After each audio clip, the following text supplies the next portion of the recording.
Good morning. स्वागत है आपका मनी 9 के personal finance bulletin money morning में। मैं हूं मीनू शर्मा और मैं लेकर आई हूं आपके लिए आपकी जेब और जिंदगी से जुड़ी हर छोटी बड़ी खबर जो डालती है आपकी जिंदगी पर सीधा असर। तो चलिए फटाफट शुरू करते हैं आज का खबरों का सिलसिला।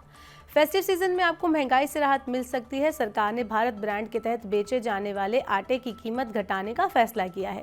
इतना ही नहीं, सरकार केंद्रीय भंडार, नेफेड और एनसीसीएफ को केंद्रीय पूल से 2.5 लाख टन गेहूं सस्ती दरों पर उपलब्ध कराएगी। इस गेहूं से आटा बनाकर उसे रियायती दर पर नागरिकों को उपलब्ध कराया जाएगा।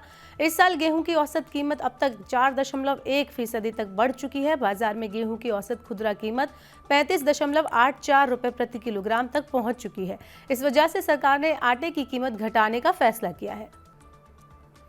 पंजाब नेशनल बैंक ने दिवाली से पहले अपने ग्राहकों को तोहफा दिया है। बैंक ने 2 करोड़ रुपए तक की फिक्स डिपॉजिट पर ब्याज दर बढ़ाने की घोषणा की है। ब्याज दर में वृद्धि का फायदा सामान्य ग्राहकों, वरिष्ठ नागरिकों और सुपर सीनियर सिटीजन्स को मिलेगा। नई ब्याज दरें 1 नवंबर से प्रभावी हो चुकी हैं। पीएनबी ने 7 दिन से लेकर 10 साल वाली एफडी के लिए ब्याज दरों में 0.5% की बढ़ोतरी की है। एफडी पर निवेशक अब अधिकतम 8.05% तक का ब्याज हासिल कर सकते हैं।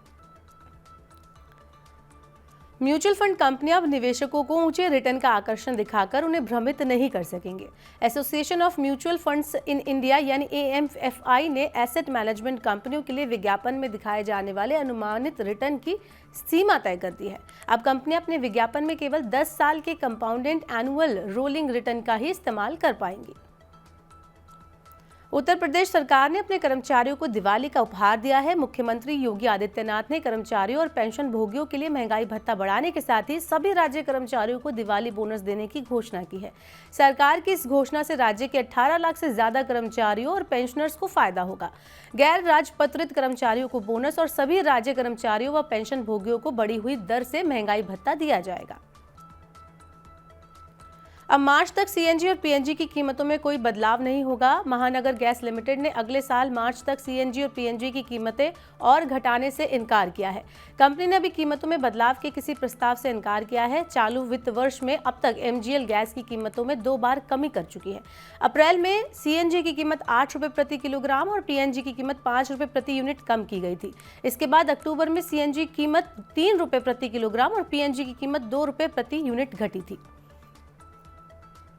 दिल्ली एनसीआर में वायु प्रदूषण को बढ़ता हुआ देख सरकार ने कई बड़े फैसले लिए हैं। यहाँ सभी गैर जरूरी निर्माण कार्य पर प्रतिबंध लगा दिया गया है। केंद्र सरकार की वायु प्रदूषण नियंत्रण योजना GRAP के तीसरे चरण के तहत दिल्ली, गुरुग्राम, फरीदाबाद, गाजियाबाद और नोएडा में BS3 पेट्रोल और BS4 डीजल वाहनों पर भी प्रतिबंध लगाया गया है। नियमों का उल्लंघन करने वालों पर भारी जुर्माना लगाने का प्रस्ताव रखा गया है। प्रदूषण को बढ़ने से रोकने के लिए नोएडा पुलिस ने पुराने वाहनों के खिलाफ एक स्पेशल अभियान शुरू किया है। इसके तहत 10 साल पुराने डीजल वाहन और 15 साल पुराने पेट्रोल वाहनों के खिलाफ कार्रवाई की जा रही है। अभियान के दौरान बिना पॉल्यूशन सर्टिफिकेट के वाहन चलाने वाले 7,000 से ज्यादा लोगों पर जुर्माना लगाया गया है। पिछले 1 साल में नोएडा पुलिस ने 1,000 पुराने वाहनों को जब्त किया है। 2,000 रुपए के नोट जमा करने के लिए लगी लंबी कतारों को देखते हुए भारतीय रिजर्व बैंक ने अपने सभी 19 क्षेत्रीय कार्यालयों पर विशेष इंतजाम किए हैं। नोट जमा करने के लिए आने वाले लोगों को धूप या अन्य परेशानियों से बचाने के लिए दिल्ली स्थित क्षेत्रीय कार्यालयों में वरिष्ठ नागरिकों और दिव्यांगजनों के लिए अलग से कतार की व्यवस्था की गई है। कम संख्या में जैसे 2 या 3 नोट बदलने के लिए आने वाले लोगों के लिए अलग कतार लगाई गई है, जिससे उन्हें कम समय लगेगा।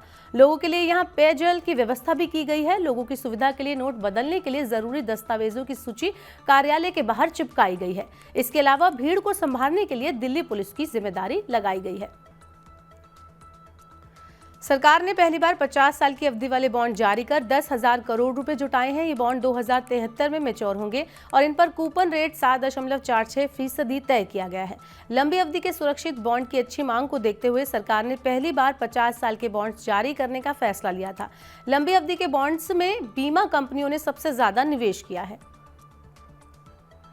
पेंशन भोगियों के लिए सरकार ने एक नया अभियान शुरू किया है। इसके तहत वरिष्ठ नागरिकों को डिजिटल जीवन प्रमाण पत्र का उपयोग करने के बारे में जागरूक किया जाएगा। पेंशन और पेंशन भोगी कल्याण विभाग पेंशन भोगियों के जीवन को आसान बनाने के लिए डिजिटल जीवन प्रमाण पत्र को बड़े पैमाने पर बढ़ावा दे रहा है। इस सुविधा के साथ पेंशन भोगी किसी भी एंड्रॉयड आधारित स्मार्टफोन से घर बैठे अपना जीवन प्रमाण पत्र जमा कर सकते हैं। कंस्ट्रक्शन पर रोक लगने से रियल एस्टेट डेवलपर्स और घर खरीदारों की चिंता बढ़ गई है। दिल्ली एनसीआर में प्रदूषण गंभीर स्तर तक पहुंचने के बाद सभी गैर जरूरी निर्माण पर प्रतिबंध लगा दिया गया है। इस कदम से प्रोजेक्ट्स की डिलीवरी में देरी होगी। इसका असर बिल्डरों के साथ साथ घर खरीदने वालों पर भी पड़ेगा। कंस्ट्रक्शन पर 1 महीने का प्रतिबंध लगने से औसतन एक प्रोजेक्ट में कम से कम 2 से 3 महीने की देरी होगी। इससे प्रोजेक्ट्स की लागत भी बढ़ सकती है। तो आज के मनी मॉर्निंग के बुलेटिन में बस इतना ही। अपने काम की जरूरी खबरें देखने और समझने के लिए सब्सक्राइब करें हमारे यूट्यूब चैनल को।